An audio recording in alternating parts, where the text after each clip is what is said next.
Bonjour, nous sommes devant l'église Saint-Martin à Sartrouville.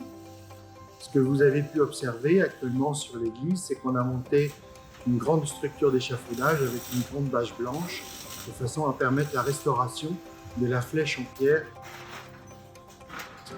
Actuellement, nous avons déjà démonté entièrement toute la flèche, c'est-à-dire nous l'avons retirée, enlevé toutes les pierres une à une, et nous avons pu, à ce moment-là, faire un certain nombre de découvertes qui nous donnent des explications sur la construction de l'église. Cette flèche mesure un peu plus de 20 mètres de haut, elle pèse à peu près 130 tonnes, et la nouvelle flèche fera la même hauteur, aura la même forme, et elle pèsera légèrement plus lourd, parce qu'on va utiliser une pierre qui va être un petit peu plus résistante que celle que l'on avait avant. La difficulté du chantier ici, c'est l'échafaudage.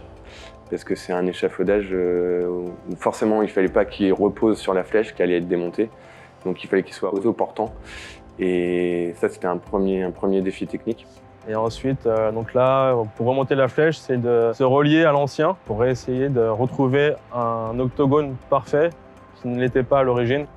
Donc la flèche, c'est une flèche qui a en 4 niveaux, donc 4 pentes différentes.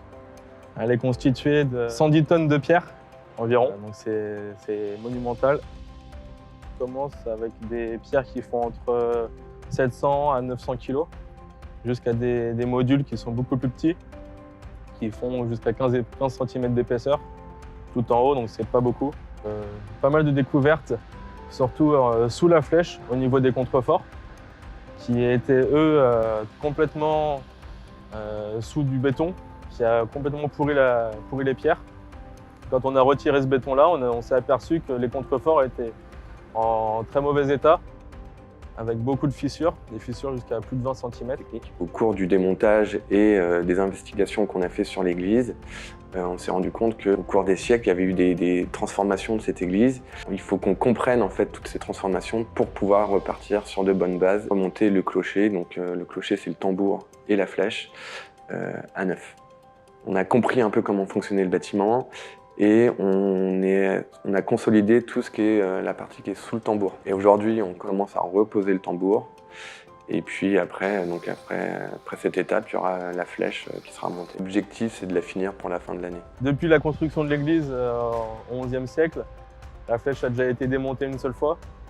Donc on espère pour au moins 500 ans. Dans l'ensemble, il n'y a pas de grosses difficultés.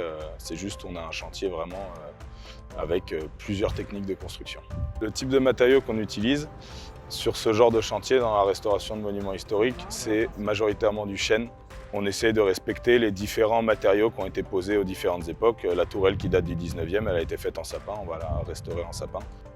Les ateliers bureaux travaillent avec des scieries qui sont vraiment situées à côté de leur siège, à Saint-Laurent-de-la-Plaine, dans les Pays de la Loire. Le bois, en tant que tel, généralement, il vient des forêts françaises. Le but, quand même, de notre métier, c'est de conserver un maximum d'anciens matériaux et voilà, de garder les traces de ce qui a été fait avant.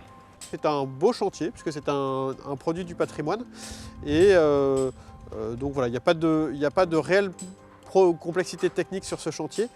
Mais cependant, ça fait partie des chantiers déjà qui sont extrêmement visibles et où la toiture sera particulièrement mise à l'honneur par le fait que l'église soit en hauteur. C'est un petit bout d'histoire de Sartrouville et on est toujours heureux d'aider à la perpétuation du patrimoine.